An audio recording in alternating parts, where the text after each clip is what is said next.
Priya from Bryant academy. आप सभी का फिर से स्वागत है हमारे यूट्यूब चैनल पे। और बताओ कैसे हो आप सब। आई होप आप सभी एकदम बढ़िया होंगे, मैं भी एकदम बढ़िया। तो दोस्तों, लास्ट क्लास के अंदर हम हमारा chapter number 1 introduction to law and legal system in India को कंप्लीट कर चुके थे। आज हम स्टार्ट करने जा रहे हैं हमारा एक नया चैप्टर, इंडियन कॉन्ट्रैक्ट एक्ट 1872। अब बात करते हैं कि ये जो इंडियन कॉन्ट्रैक्ट एक्ट है, इसे पढ़ने की जरूरत क्यों है, हमें क्यों पढ़ना चाहिए हमें ये इंडियन कॉन्ट्रैक्ट एक्ट।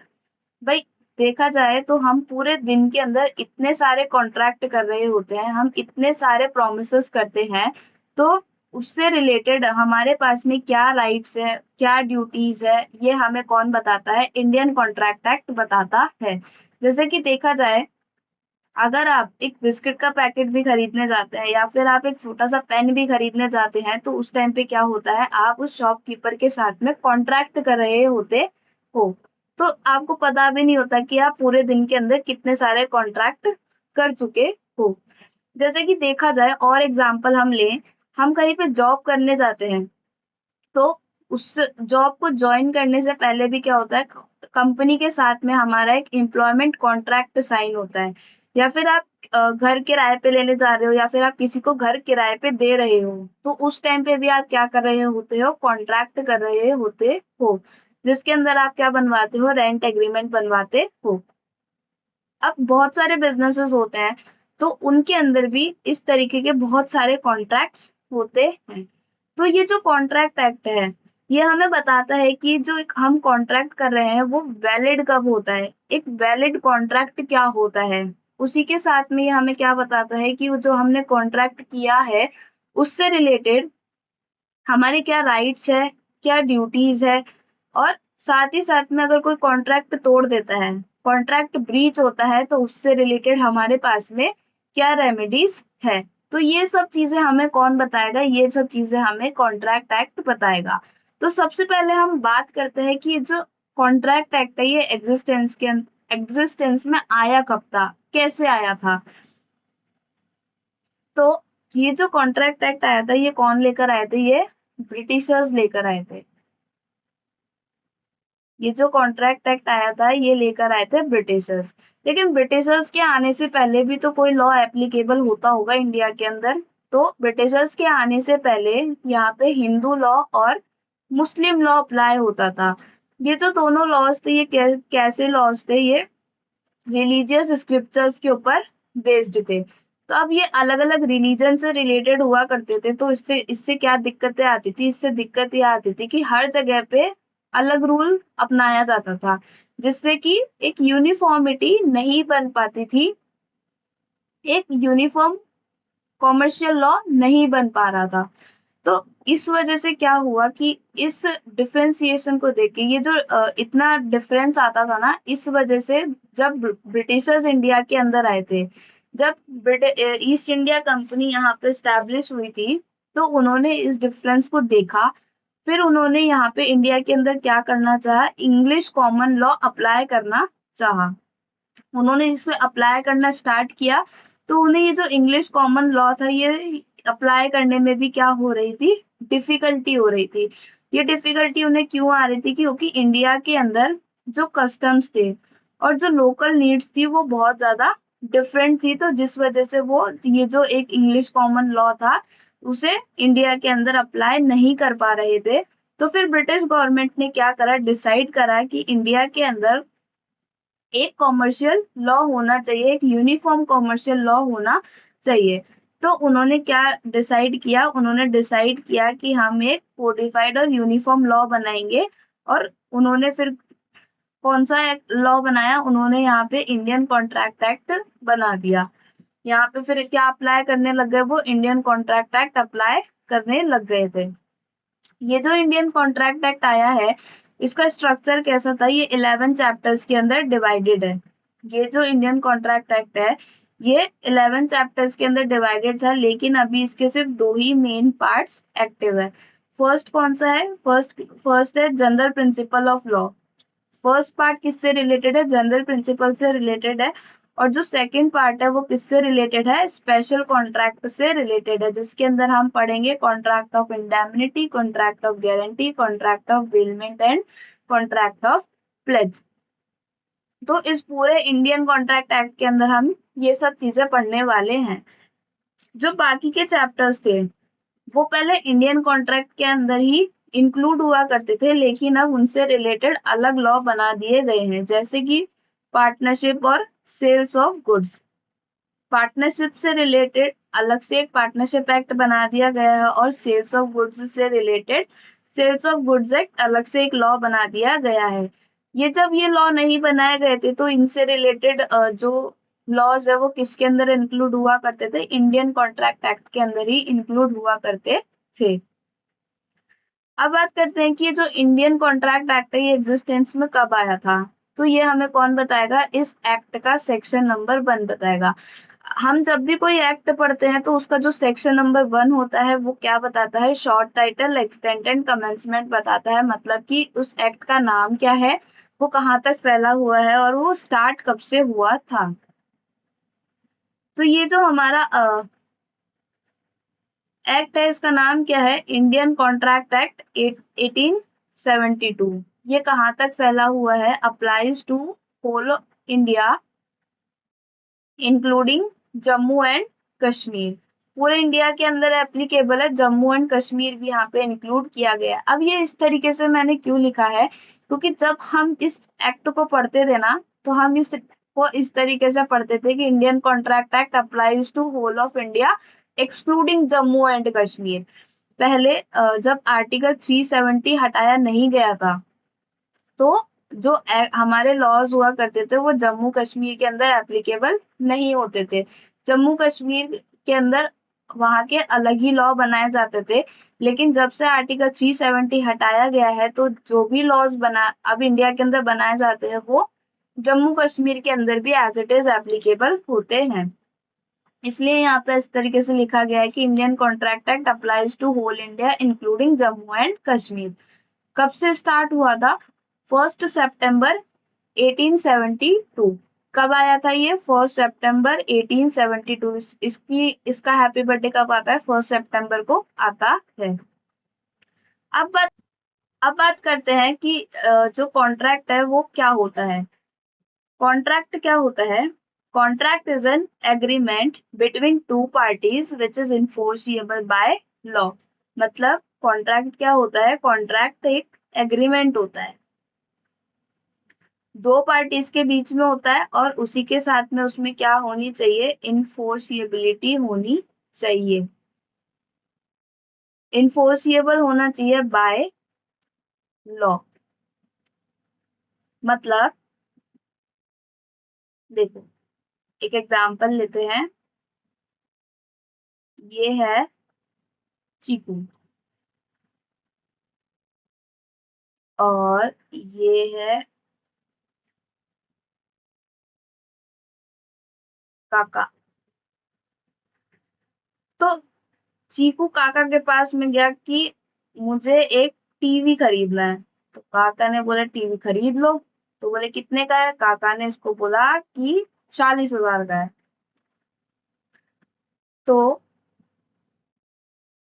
यहाँ पे क्या हुआ, इन दोनों के बीच में एग्रीमेंट हो गया। क्या, किस तरीके से कि चीकू ने बोला काका को कि मुझे टीवी खरीदना है, तो काका ने उसे एक्सेप्ट कर लिया, बोला ठीक है तुम टीवी खरीद लो। कितने का है टीवी, कितने का है, 40,000 का है। तो यहाँ पे काका ने चीकू को क्या दिया, टीवी दिया, और चीकू ने इसके बदले में काका को क्या दिया, मनी दिए, कंसिडरेशन दिया। तो ये क्या हुआ, इन दोनों के बीच में एक एग्रीमेंट हो गया। एग्रीमेंट क्या होता है, एग्रीमेंट होता है प्रॉमिस और set of promise forming consideration.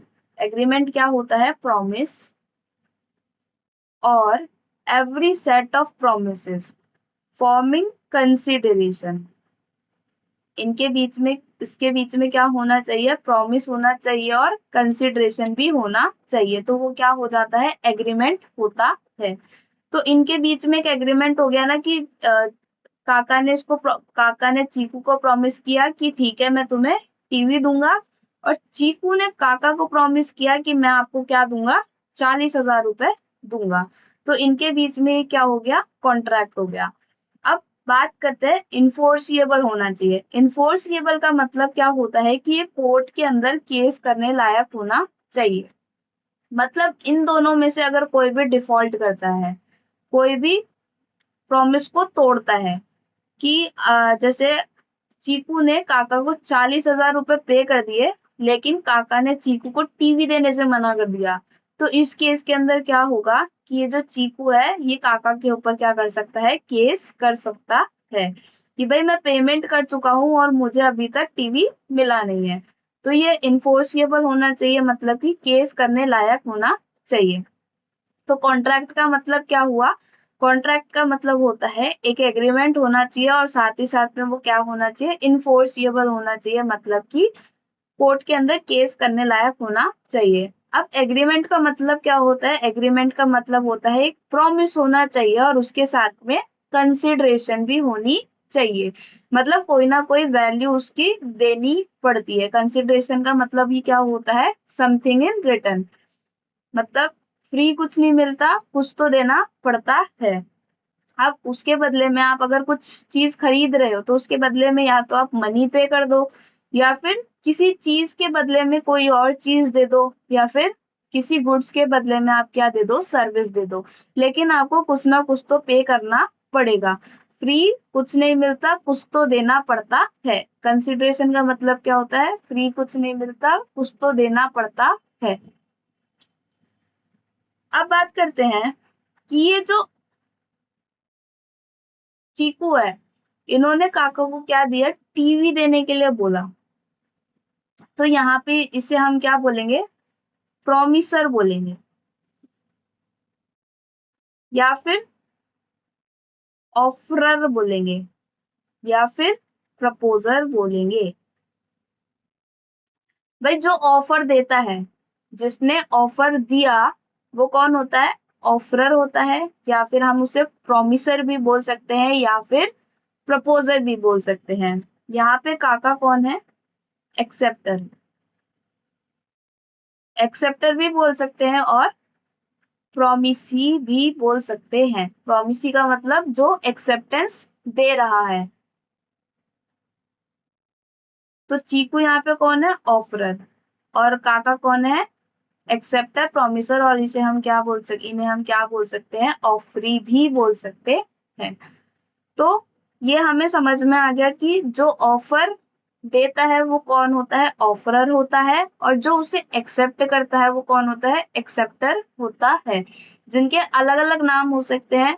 Offeror भी हो सकता है, प्रपोजर भी हो सकता है, प्रोमिसर भी हो सकता है, और जो एक्सेप्ट कर रहा है वो ऑफरी भी हो सकता है, एक्सेप्टर भी हो सकता है, और प्रोमिसी भी हो सकता है। चलिए वन बाय वन हम क्या करते हैं, इनकी डेफिनेशंस को एक बार रीड कर लेते हैं। तो जो डेफिनेशंस है वो कहाँ पे दी गई होती है, सेक्शन 2 के अंदर दी गई होती है, ये फिक्स्ड है। आप कोई भी एक्ट पढ़ोगे तो उसका जो सेक्शन 2 होगा वो किस बारे में बताएगा, वो डेफिनेशंस के बारे में बताएगा। इस सेक्शन को हम क्या बोलते हैं, इंटरप्रिटेशन क्लॉज भी बोलते हैं। इस सेक्शन को हम क्या बोलते हैं, इस सेक्शन को हम इंटरप्रिटेशन क्लॉज भी बोलते हैं, जिसके अंदर जो भी टर्म्स इस एक्ट के अंदर यूज होने वाली है उसका मतलब बताया जाता है, उसको डिफाइन किया जाता है। सबसे पहले बात करते हैं कॉन्ट्रैक्ट की डेफिनेशन। कॉन्ट्रैक्ट क्या होता है, कॉन्ट्रैक्ट की डेफिनेशन बताई गई है सेक्शन 2 क्लॉज एच के अंदर। भाई इस सेक्शन के साथ में जो ब्रैकेट में जो भी आता है ना, इसे हम क्या रीड करते हैं, इसे हम क्लॉज रीड करते हैं। किस वजह से करते हैं कि इसका ये जो सेक्शन है इसे हम क्या बोलते हैं, इंटरप्रिटेशन क्लॉज ही बोलते हैं। बाकी आप सेक्शन 2 के अलावा जितने भी सेक्शंस पढ़ोगे, सेक्शन 3, 4, 5, उसके साथ में जो ब्रैकेट में आएगा उसे आप सब सेक्शन रीड करोगे। बात करते हैं कॉन्ट्रैक्ट की डेफिनेशन। कॉन्ट्रैक्ट की डेफिनेशन दी गई है सेक्शन 2 क्लॉज एच के अंदर। कॉन्ट्रैक्ट क्या होता है, contract is an agreement between two और मोर पार्टीज इन्फोर्सिएबल बाय लॉ। तो हमने क्या समझा था कि कॉन्ट्रैक्ट क्या होता है, कॉन्ट्रैक्ट होता है कि एक एग्रीमेंट होना चाहिए और वो कैसा होना चाहिए, इन्फोर्सिएबल बाय लॉ होना चाहिए, तभी वो क्या माना जाएगा, उस एग्रीमेंट को कॉन्ट्रैक्ट माना जाएगा। एग्रीमेंट क्या होता है? एग्रीमेंट की डेफिनेशन दी गई है, एग्रीमेंट की डेफिनेशन दी गई है सेक्शन 2 क्लॉज ई के अंदर। एग्रीमेंट का मतलब क्या पढ़ा था हमने? Promise and every set of promises forming the consideration for each other। आपके पास में क्या होना चाहिए? प्रॉमिस होना चाहिए, प्रॉमिस होना चाहिए, और उस प्रॉमिस के साथ में क्या होनी चाहिए? कंसिडरेशन होनी चाहिए दोनों पार्टीज के लिए एक दूसरे के साथ में। तो उसे हम क्या बोलते हैं? एग्रीमेंट बोलते हैं। इन्फोर्सिएबिलिटी का मतलब हमने क्या सीखा था? इन्फोर्सिएबिलिटी का मतलब क्या होता है कि उसके अंदर लीगल ऑब्लिगेशन होनी चाहिए, मतलब कि ये कोर्ट के अंदर केस करने लायक होना चाहिए। लीगल ऑब्लिगेशन होगी तभी आप उसके रिस्पेक्ट में क्या कर पाएंगे? कोर्ट में केस कर पाएंगे। एग्रीमेंट क्या होता है? एग्रीमेंट होता है प्रॉमिस प्लस कंसिडरेशन। प्रॉमिस होना चाहिए और कंसिडरेशन होनी चाहिए, तभी वो क्या बन पाएगा? एग्रीमेंट बन पाएगा। अब बात करते हैं प्रॉमिस की डेफिनेशन। प्रॉमिस क्या होता है? प्रॉमिस की डेफिनेशन दी गई है सेक्शन 2 क्लॉज बी के अंदर, जिसमें प्रॉमिस का मतलब क्या बताया गया है?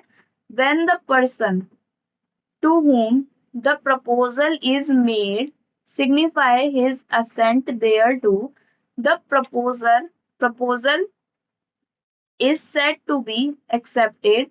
A proposal when accepted become a promise। मतलब हमने देखा जो प्रपोजल करता है, मतलब हमने जो नाम दिया था ऑफरर, वो अगर ऑफर देता है और सामने वाला उसके ऑफर को एक्सेप्ट कर लेता है, तो वो एक्सेप्ट करने के बाद में ही क्या बनता है? प्रॉमिस बनता है।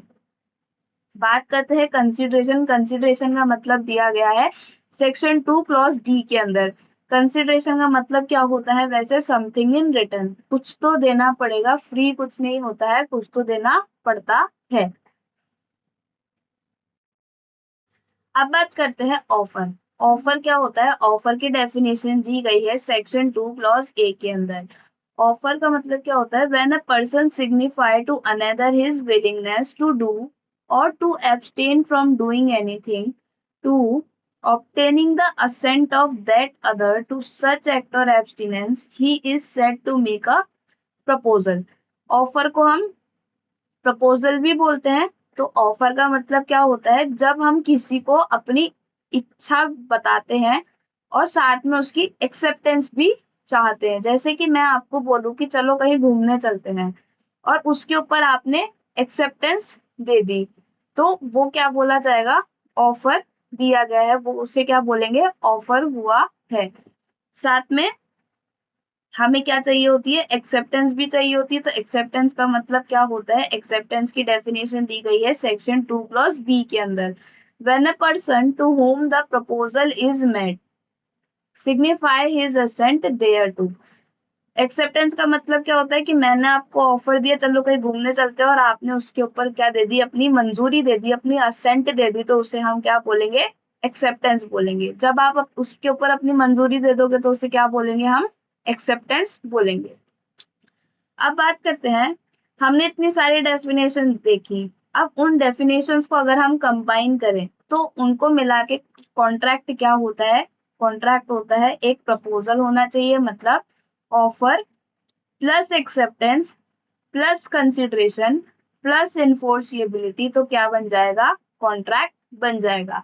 ये चार चीजें होगी तो एक कॉन्ट्रैक्ट एग्जिस्टेंस के अंदर आ जाएगा। अब बात करते हैं कंसिडरेशन के मतलब की। कंसिडरेशन क्या होता है? कंसिडरेशन का मतलब बताया गया है सेक्शन 2 क्लॉज डी के अंदर। कंसिडरेशन का मतलब क्या होता है? When at the desire of promisor the promisee or any other person has done or abstained from doing or does or abstain from doing or promise to do something, such act or abstinence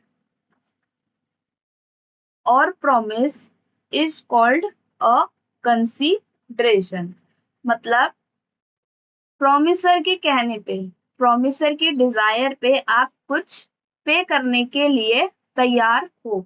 जैसे कि हमारे जो example था, हमारा जो example था इसके अंदर ये जो चीकू था, इसने बोला कि ठीक है काका को मैं 40,000 रुपए दूंगा, और काका उसे टीवी देने के लिए तैयार हो गए थे। तो वो क्या हुआ था, उनके लिए कंसिडरेशन हो गया था। वैसे ही जो काका है वो टीवी देने के लिए तैयार हो गए थे, और वो टीवी के लिए चीकू काका को 40,000 रुपए पे करने के लिए तैयार हो गया था। तो ये दोनों के लिए ही कंसिडरेशन हो गई थी ना। चीकू के लिए कंसिडरेशन क्या हो गई कि उसने 40,000 रुपए काका को दिए, और काका के लिए कंसिडरेशन क्या हो गई कि उन्होंने 40,000 रुपए के बदले में चीकू को क्या दिया, टीवी दिया। अब बात करते हैं नेक्स्ट डेफिनेशन की, प्रोमिसर। प्रोमिसर कौन होता है, the person making the proposal. Promisor कौन होता है, जो पर्सन क्या कर रहा है, प्रपोजल दे रहा है। प्रोमिसी होता है जो उस प्रपोजल को एक्सेप्ट कर रहा है। अब बात करते हैं रेसिप्रोकल प्रॉमिस। रेसिप्रोकल प्रॉमिस क्या होता है, रेसिप्रोकल प्रॉमिस की डेफिनेशन दी गई है सेक्शन 2 क्लॉज एफ के अंदर। Promise which form the consideration for or part of the consideration for each other are reciprocal promise. Mutual promise made by two or more parties where each party's promise is the consideration for the other.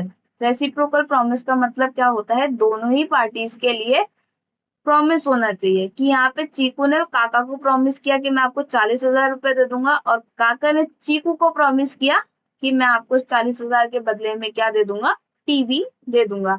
तो ये इन दोनों के लिए क्या हो गया, reciprocal promise हो गया। कंसिडरेशन किस तरीके से दी जा सकती है, ये जो कंसिडरेशन है ये आप हैंड टू हैंड भी दे सकते हो, या फिर आप एडवांस में भी दे सकते हो, मतलब पहले ही आपने पेमेंट कर दिया, या फिर आप इसे बाद में भी पे कर सकते हो। जैसे कि हम उधार पे कोई चीज लेकर आते हैं और उसका पेमेंट हम क्या करते हैं, बाद में करते हैं। अब बात करते हैं कि एक वैलिड कॉन्ट्रैक्ट कब होता है। तो एक कॉन्ट्रैक्ट वैलिड होने के लिए हमें उसके कुछ एसेंशियल एलिमेंट्स पढ़ने होंगे। जब ये सभी चीजें उस एग्रीमेंट के अंदर, उस कॉन्ट्रैक्ट के अंदर इंक्लूड होगी, तभी क्या माना जाएगा कि वो जो कॉन्ट्रैक्ट है वो एक वैलिड कॉन्ट्रैक्ट है। ये कहाँ पे बताया गया है, ये कॉन्ट्रैक्ट एक्ट के सेक्शन 10 में बताए गए हैं। कुछ एसेंशियल एलिमेंट्स बताए गए हैं जिससे कि हमें क्या पता पड़ेगा कि ये जो कॉन्ट्रैक्ट है वो वैलिड है कि नहीं है। उसके अंदर सबसे पहला एलिमेंट क्या है कि एक ऑफर होना चाहिए, साथ में एक एक्सेप्टेंस होनी चाहिए, लॉफुल कंसिडरेशन होनी चाहिए, उसका ऑब्जेक्ट लॉफुल होना चाहिए, कैपेसिटी टू कॉन्ट्रैक्ट होना चाहिए, फ्री कंसेंट होनी चाहिए, साथ ही साथ में इंटेंशन होना चाहिए कि लीगल ऑब्लिगेशन क्रिएट करनी है, पॉसिबिलिटी ऑफ परफॉर्मेंस होना चाहिए, और consensus ad idem agreement not expressly declare to be void. तो ये जो एसेंशियल एलिमेंट्स है इन्हें हम वन बाय वन करके डिस्कस करते हैं। ऑफर का मतलब क्या होता है, one person make a proposal, एक पर्सन क्या करेगा, ऑफर देगा, साथ में और जो दूसरा पर्सन है जिसे ऑफर दिया गया है वो उसे एक्सेप्ट करना होना चाहिए, तभी क्या माना जाएगा कि वो एक कॉन्ट्रैक्ट हुआ है। जैसे कि यहाँ पे एग्जांपल लिया गया है, ए ने बी को बोला, ए ने बी को बोला कि मैं तुम्हें अपनी बाइक सेल कर दूंगा। ए बी को अपनी बाइक सेल करना चाहता है, और कितने रुपए में करना चाहता है, 5,000 रुपए में करना चाहता है। तो इस बाइक के बदले में ए को पे करने पड़ेंगे 5,000 रुपए, तभी ये क्या माना जाएगा, वैलिड एक्सेप्टेंस माना जाएगा। कि मतलब ए ने यहाँ पे ऑफर दिया कि मैं तुम्हें बाइक सेल करना चाहता हूँ, यहाँ पे बी ने एक्सेप्ट कर लिया। ए ने ऑफर दिया बाइक सेल करना चाहता हूँ 5,000 रुपए में, बी ने उसे एक्सेप्ट कर लिया। तो ये क्या हुआ कि ए ने ऑफर दिया और बी ने एक्सेप्टेंस दी। तो मतलब एक ऑफर होना चाहिए और साथ ही साथ में वो ऑफर एक्सेप्ट भी होना चाहिए। इसके अंदर क्या हो, और एक एसेंशियल एलिमेंट क्या है कि लॉफुल कंसीडरेशन होना चाहिए। भाई कॉन्ट्रैक्ट बनेगा ही कब, जब कंसीडरेशन होगा। तो कंसीडरेशन का मतलब हम देख चुके हैं। कंसीडरेशन का मतलब क्या है कि कुछ वैल्यू उसके लिए होनी चाहिए। अब वो चाहे मनी में दो, चाहे गुड्स में दो, चाहे सर्विस में दो, तो एक लॉफुल कंसीडरेशन यहाँ पे होनी चाहिए। यहाँ पे जैसे कि ऊपर वाले केस में हमने देखा कि ए बी को अपनी बाइक सेल करना चाहता है 5,000 रुपए में। तो यहाँ पे कंसीडरेशन क्या है, कंसीडरेशन है यहाँ पे 5,000। भाई बी के लिए कंसीडरेशन क्या हो गई कि इसे क्या मिलेगी, बाइक मिलेगी। और ए के लिए कंसीडरेशन क्या हो गई कि उसे बाइक के बदले में क्या मिलेंगे, 5,000 रुपए मिलेंगे। तो यहाँ पे क्या होनी चाहिए, एक कॉन्ट्रैक्ट होने के लिए लॉफुल कंसीडरेशन होनी चाहिए। नेक्स्ट हम बात करते हैं कि जो ऑब्जेक्ट है वो कैसा होना चाहिए, लॉफुल ऑब्जेक्ट होना चाहिए। लॉफुल ऑब्जेक्ट का मतलब कि लीगली कैसा होना चाहिए, वो लीगली कॉन्ट्रैक्ट वैलिड होना चाहिए, इलीगल नहीं होना चाहिए। जैसे कि आपको किसी का मर्डर करने के लिए बोल दिया जाए तो वहां पे ऑब्जेक्ट लीगल तो नहीं है ना। साथ ही साथ में कुछ गुड्स को स्मगलिंग करने के लिए बोल दिया जाए या फिर किसी वेबसाइट को हैक करने के लिए बोल दिया जाए तो इस तरीके के इलीगल काम नहीं होने चाहिए। वहां पे जो ऑब्जेक्ट होना चाहिए वो कैसा होना चाहिए, लॉफुल ऑब्जेक्ट होना चाहिए। कैपेसिटी टू कॉन्ट्रैक्ट होना, कैपेसिटी टू कॉन्ट्रैक्ट का मतलब क्या है, कैपेसिटी टू कॉन्ट्रैक्ट का मतलब कि जिसके साथ में आप कॉन्ट्रैक्ट कर रहे हो वो इस लायक होना चाहिए कि आप उसके साथ में कॉन्ट्रैक्ट कर सको, उसमें कॉन्ट्रैक्ट करने जितनी समझ होनी चाहिए। मतलब अगर आप किसी के साथ में कॉन्ट्रैक्ट कर रहे हो तो वो कैसा होना चाहिए, 18+ होना चाहिए, मेजर पर्सन होना चाहिए, माइनर नहीं होना चाहिए। माइनर के साथ में कॉन्ट्रैक्ट नहीं किए जा सकते हैं। वो जो पर्सन है वो साउंड माइंड का होना चाहिए, ड्रंक नहीं होना चाहिए और साथ में मेंटली अनस्टेबल भी नहीं होना चाहिए। कैसे, क्या क्या 3 चीजें होनी चाहिए, 18+, मेजर पर्सन होना चाहिए, साउंड माइंड का होना चाहिए और मेंटली अनस्टेबल नहीं होना चाहिए। मतलब एक तरीके से 18 या 18 साल से बड़ा होना चाहिए, पूरे होशो हवास में होना चाहिए, उसे समझ में आना चाहिए कि वो जो कॉन्ट्रैक्ट कर रहा है उसकी पूरी समझ उसे होनी चाहिए। मतलब ये कैपेसिटी टू कॉन्ट्रैक्ट का मतलब होता है। भाई इतनी समझ उसे होनी चाहिए कि वो सही डिसीजन ले सके। एग्जाम्पल यहाँ पे लिया गया है, 10-year-old can not sign a rental agreement legally even if they say yes and पे। चाहे से वो मान ही क्यों ना जाए, चाहे से वो कर ही क्यों ना, कॉन्ट्रैक्ट कर ही क्यों ना सकता हो, लेकिन जब तक वो 18 साल का नहीं हो जाता या 18 साल से ऊपर नहीं हो जाता तो तब तक वो कोई भी एग्रीमेंट नहीं साइन कर सकता, कोई भी कॉन्ट्रैक्ट नहीं कर सकता है। तो कॉन्ट्रैक्ट करने के लिए मेजर पर्सन होना चाहिए, मतलब 18+ तो होना ही चाहिए। साथ ही साथ में साउंड माइंड का होना चाहिए और मेंटली अनस्टेबल नहीं होना चाहिए। बात करते हैं फ्री कंसेंट।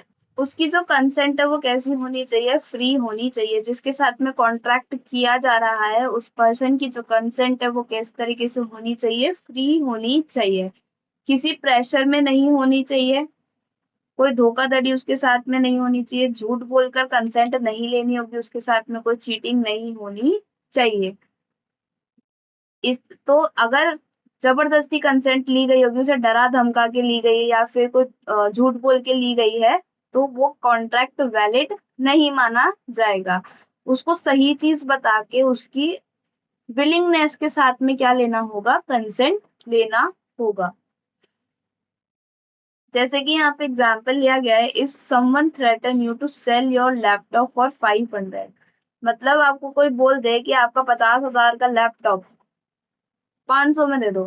कोई आपके गर्दन के ऊपर चाकू रख के बोले कि ये जो तुम्हारा 50,000 का लैपटॉप है ये तुम मुझे 500 रुपए में दो, और जो तुम्हारी इसके अंदर कंसेंट ली जा रही है, तुम राजी हो गए, तो उसने तुम्हारे गले पे क्या रख रखा था, चाकू रख रखा था, तुम्हें डरा धमका के वो तुमसे तुम्हारा लैपटॉप लेना चाह रहा था, तो ये जो कॉन्ट्रैक्ट होगा ये वैलिड नहीं होगा। इस तरीके से अगर किसी की फ्री कंसेंट ली गई होगी तो वो जो कॉन्ट्रैक्ट है वो वैलिड नहीं होगा। कंसेंट कैसी होनी चाहिए? फ्री होनी चाहिए, उसकी रजामंदी से होनी चाहिए, सही चीजें बताकर, तभी वो कॉन्ट्रैक्ट क्या माना जाएगा? वैलिड माना जाएगा। Intention to create obligation, both people mean to make a real deal that could go to the court if not followed। मतलब एक लीगल इंटेंशन होना चाहिए। ऑब्लिगेशन अब यहाँ पे अप्लाई की जाती है कि अगर आप किसी से प्रॉमिस कर रहे हो, उसमें कंसिडरेशन भी इंक्लूड है, अगर वो तोड़ा गया, वो प्रॉमिस तोड़ा गया, तो वो कोर्ट के अंदर केस करने लायक होना चाहिए। भाई लीगल ऑब्लिगेशन होनी चाहिए। ऑब्लिगेशन दो तरीके की होती है, एक सोशल ऑब्लिगेशन भी होती है और एक लीगल ऑब्लिगेशन भी होती है।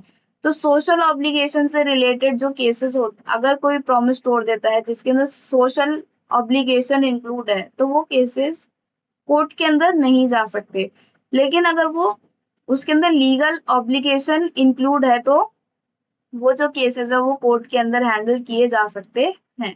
जैसे कि if you promise to go out for the dinner with a friend and cancel, और उसे कैंसिल कर दिया, तो तुम उसके ऊपर केस थोड़ी कर दोगे। इसे हम क्या बोलते हैं? सोशल एग्रीमेंट बोलते हैं। मतलब आपने अपने किसी दोस्त को बोला कि चलो आज डिनर करने चलते हैं, लेकिन आपके दोस्त ने मना कर दिया, तो आपके दोस्त ने मना कर दिया या फिर आपने मना कर दिया, आपने पहले उससे प्रॉमिस किया कि ठीक है डिनर करने चलेंगे, लेकिन फिर आप उसे डिनर पे लेके नहीं गए, आपने प्लान कैंसिल कर दिया। तो इसमें आपका दोस्त आपके ऊपर केस थोड़ी कर देगा कि भाई तुम मुझे डिनर पे क्यों नहीं लेकर गए। तो इसे हम क्या बोलते हैं? सोशल एग्रीमेंट बोलते हैं। यहाँ पे कोई लीगल ऑब्लिगेशन नहीं थी, यहाँ पे कैसी ऑब्लिगेशन थी? सोशल ऑब्लिगेशन थी। लेकिन यहाँ पे लीगल ऑब्लिगेशन, लीगल इंटेंशन का मतलब क्या है? अगर आप कोई केटरिंग सर्विस करते हो, किसी से केटरिंग की सर्विस लेते हो, आपने किसी से क्या करा?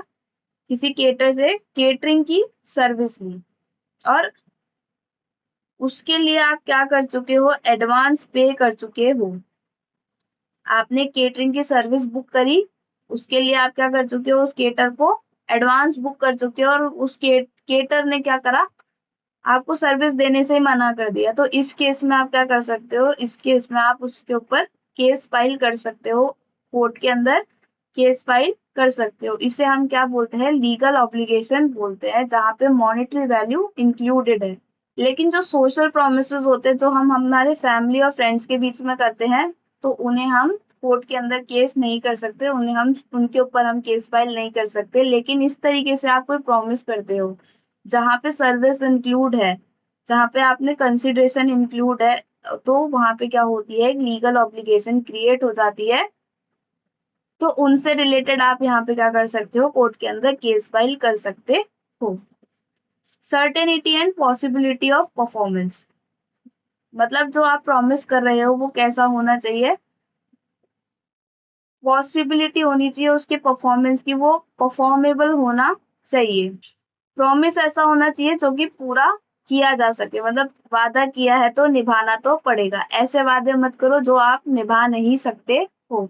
जैसे कि आपने अपनी दोस्त को बोला कि तुम्हारे लिए चांद तारे तोड़ लाऊंगा, भाई नहीं तोड़ के ला सकते, बहुत दूर है और बहुत बड़े हैं, आ भी नहीं पाएंगे। तो इस तरीके के प्रॉमिस नहीं होने चाहिए। जो आप प्रॉमिस कर रहे हो वो कैसे होने चाहिए? परफॉर्मेबल होने चाहिए। परफॉर्मेंस की पॉसिबिलिटी वहां पे बहुत ज्यादा होनी चाहिए। ऐसे प्रॉमिस मत करो जिससे आप परफॉर्म ही नहीं कर सके हो, जो कि होना पॉसिबल ही नहीं है। जैसे कि आप किसी को बोला आपको जादुई ताकतें मैं दे दूंगा, मुझे 1000 रुपए पे करो, मैं आपको जादुई ताकतें दे दूंगा, आपके अंदर ऐसी शक्तियां डाल दूंगा कि आप जादू दिखा सकते हो। तो ये होना पॉसिबल नहीं है, आप किसी को इस तरीके से मैजिकल पावर दे ही नहीं सकते हो। तो जो आप प्रॉमिस कर रहे हो वो कैसा होना चाहिए? पूरा करने वाला होना चाहिए, उसको पूरा करने की पॉसिबिलिटी होनी चाहिए। ऐसे वादे मत करो जो कि आप परफॉर्म ही ना कर पाओ। तो अगर आप ऐसे वादे करते हो कि जो कि पॉसिबल ही नहीं है परफॉर्म करना, तो उस केस के अंदर वो जो कॉन्ट्रैक्ट होगा वो वैलिड नहीं होगा। इम्पॉसिबल चीजें मत बोलो। आप जो परफॉर्म कर सकते हो, जिसे करना पॉसिबल है, वही यहाँ पे प्रॉमिस किए जाते हैं, तभी वो कॉन्ट्रैक्ट जो है वो कैसा माना जाता है, वैलिड माना जाता है। अब बात करते हैं consensus ad idem. Consensus ad idem का मतलब क्या होता है? Meeting of the mind. ये हमारे पास में एक लैटिन वर्ड है। इस लैटिन वर्ड का मतलब क्या होता है? Meeting of mind. Both people must agree to the same thing in the same sense. मतलब जो आप बात कर रहे हो, जो आप प्रॉमिस कर रहे हो, वो सामने वाले को उसी सेम सेंस के अंदर समझ में आना चाहिए, उसी सेम चीज के बारे में होना चाहिए। दो अलग अलग डिफरेंट चीजें नहीं होनी चाहिए, कोई कंफ्यूजन नहीं होना चाहिए। सिंपल मतलब यही है कि कॉन्ट्रैक्ट से रिलेटेड कोई भी कंफ्यूजन नहीं होना चाहिए। जिस चीज के लिए आप प्रॉमिस कर रहे हो, वो उसके उसको सामने वाले को भी उसी चीज के बारे में समझ में आ रहा है, और जो आप बोल रहे हो उसी सेंस में समझ में आ रहा है ना, ये यहाँ पे होना चाहिए। इसे हम क्या बोलते हैं? कंसेंसस ऑफ फ्रीडम, मतलब मीटिंग ऑफ माइंड। एक एग्जाम्पल से समझते हैं। ये है ए और ये है इसका दोस्त बी। ए के पास में दो बाइक है। एक तो इसके पास में है स्प्लेंडर, और दूसरी इसके पास में है रॉयल इनफील्ड। Royal Enfield. तो ए बी को बोलता है कि मैं तुम्हें अपनी बाइक सेल करना चाहता हूँ 5,000 रुपए में। तो बी इसके ऊपर राजी हो गया। बी ने सोचा कि ये मुझे अपनी रॉयल एनफील्ड देना चाहता है, लेकिन ए किसकी बात कर रहा था? ए बात कर रहा था स्प्लेंडर की। तो अब ये दोनों के बीच में कंफ्यूजन हो गया। जब बी ए के पास में गया बाइक लेने 5,000 रुपए लेके, तो ए ने बी को क्या करा? स्प्लेंडर थमा दी। भाई मैं तो स्प्लेंडर ही बेचना चाह रहा था। तो बी बोलता है, अरे तुम तो मुझे रॉयल एनफील्ड बेचना चाह रहे थे ना 5,000 के अंदर। तो यहाँ पे क्या हुआ कि इन दोनों को कंफ्यूजन हो गई कि ए तो बेचना चाहता था स्प्लेंडर, और बी ने क्या सोचा कि ए इसको क्या बेचना चाहता है? रॉयल इनफील्ड बेचना चाहता है।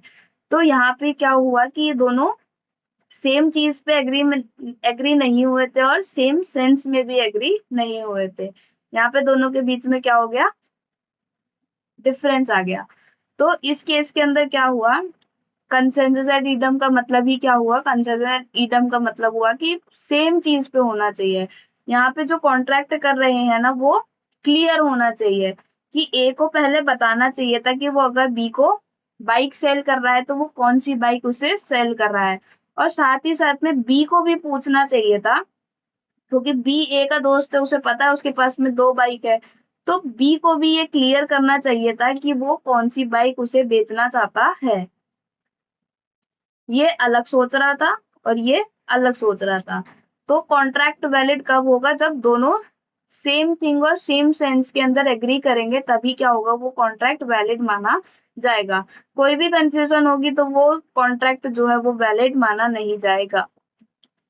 अब बात करते हैं agreement not expressly declared to be void. Agreement not expressly declare to be void का मतलब क्या होता है कि जो एग्रीमेंट किया जा रहा है, जो प्रॉमिस किया जा रहा है, वो पहले से ही लॉ के द्वारा इन अनइन्फोर्सिएबल नहीं होना चाहिए। मतलब उसके रेस्पेक्ट में आप कोर्ट में केस फाइल ही नहीं कर सकते। उसे लॉ ने पहले ही वॉइड डिक्लेयर कर दिया। अब ये वॉइड का मतलब क्या होता है, इसे हम आगे डिस्कस करेंगे। वॉइड की डेफिनेशन भी यहाँ पे समझाई गई है। इसका अभी सिंपल मतलब ये समझो कि लॉ ने पहले से ही किसी एग्रीमेंट को वॉइड डिक्लेयर कर रखा है। अगर वो पहले से ही वॉइड है तो वो वैलिड हो ही नहीं सकता है। वो जो एग्रीमेंट आप करने जा रहे हो, वो जो एग्रीमेंट आप जो भी एग्रीमेंट करने जा रहे हो, वो पहले से ही वॉइड नहीं होना चाहिए। लॉ ने उसे पहले से ही वॉइड डिक्लेयर नहीं कर रहा होना चाहिए। तो फिर वो क्या?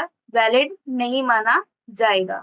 अब यहाँ पे बात आती है, will all agreement give rise to contract? क्या सारे ही एग्रीमेंट कॉन्ट्रैक्ट होते हैं क्या? नहीं। हम जो भी जितने भी एग्रीमेंट करते हैं वो सभी कॉन्ट्रैक्ट नहीं होते हैं, लेकिन जितने भी कॉन्ट्रैक्ट होंगे वो सब क्या होते हैं, एग्रीमेंट होते हैं। All agreements are not contract but all contract are agreement. भाई जो एग्रीमेंट है वो कॉन्ट्रैक्ट तभी तो बनेगा ना जब उसके अंदर ये सारे एसेंशियल एलिमेंट्स इंक्लूड होंगे। लेकिन सारे एग्रीमेंट, जितने भी एग्रीमेंट हम कर रहे हैं वो कॉन्ट्रैक्ट नहीं होते हैं। क्यों? क्योंकि कुछ एग्रीमेंट ऐसे होते हैं जहां पे सोशल ऑब्लिगेशन होती है। कुछ एग्रीमेंट कैसे होते हैं, सोशल एग्रीमेंट होते हैं, और जो कुछ एग्रीमेंट होते हैं लीगल एग्रीमेंट होते हैं। तो जहां पे लीगल ऑब्लिगेशन होती है वही एग्रीमेंट क्या बन पाते हैं, कॉन्ट्रैक्ट बन पाते हैं। सोशल एग्रीमेंट वाले एग्रीमेंट कॉन्ट्रैक्ट नहीं बन पाते हैं। जैसे कि हम जो हमारे फैमिली और फ्रेंड्स के साथ में एग्रीमेंट होते हैं, हम जो हमारे फैमिली मेंबर्स या फिर हमारे फ्रेंड्स से प्रोमिसेस करते हैं और अगर हम उन्हें पूरा नहीं करते हैं तो वो जो एग्रीमेंट है वो कॉन्ट्रैक्ट नहीं होते हैं, क्योंकि वो इन्फोर्सिएबल ही नहीं है कोर्ट के अंदर। उनसे रिलेटेड हम कोर्ट के अंदर केसेस नहीं कर सकते हैं। लेकिन जहाँ पे लीगल एग्रीमेंट होता है, लीगल ऑब्लिगेशन होता है, जैसे कि हम बिजनेसेस के अंदर करते हैं या फिर हम कुछ बाय या सेल कर रहे हैं, उसके लिए कंसिडरेशन पे कर रहे हैं, तो उस केस के अंदर क्या होता है कि वो कॉन्ट्रैक्ट वैलिड होता है। उन एग्रीमेंट्स को क्या माना जाता है, वही एग्रीमेंट्स क्या होते हैं, कॉन्ट्रैक्ट होते हैं। यहाँ पे एग्जाम्पल लिया गया है सोशल एग्रीमेंट, जैसे कि आपने अपने फ्रेंड को किसी मूवी के लिए प्रॉमिस कर दिया और बाद में आपने उस प्रॉमिस को कैंसिल कर दिया। तो इस केस में ये थोड़ी होगा कि आप अपने फ्रेंड के ऊपर केस कर दो कोर्ट के अंदर कि मुझे मूवी दिखाने नहीं लेके गया, या फिर आपका फ्रेंड आपके ऊपर केस कर दे कि इसने मुझे प्रॉमिस किया था कि मूवी दिखाने लेके जाएगा लेकिन मूवी दिखाने लेके नहीं गया। तो इस तरीके के जो सोशल एग्रीमेंट होते हैं वो कॉन्ट्रैक्ट नहीं होते हैं। लेकिन जो लीगल एग्रीमेंट होते हैं, जैसे कि आपने कोई पिज्जा ऑर्डर कर लिया, आपने पिज्जा ऑर्डर कर लिया और उसके लिए आपने 500 रुपए एडवांस में पहले ही पे कर दिए, लेकिन आपने जहां से पिज्जा ऑर्डर किया था उसने आपका पिज्जा डिलीवर ही नहीं किया। तो इस केस के अंदर क्या होगा, इस केस के अंदर एक लीगल एग्रीमेंट फ्रेम हो जाएगा जिसके अगेंस्ट में आप क्या कर सकते हो, कोर्ट में केस कर सकते हो, उसके अगेंस्ट में आप लीगल एक्शन ले सकते हो। क्योंकि ये क्या बन जाएगा, एक कॉन्ट्रैक्ट बन जाएगा, क्योंकि हमने कॉन्ट्रैक्ट की डेफिनेशन ये पढ़ी थी कि एग्रीमेंट होना चाहिए और वो कैसा होना चाहिए, इन्फोर्सिएबल होना चाहिए।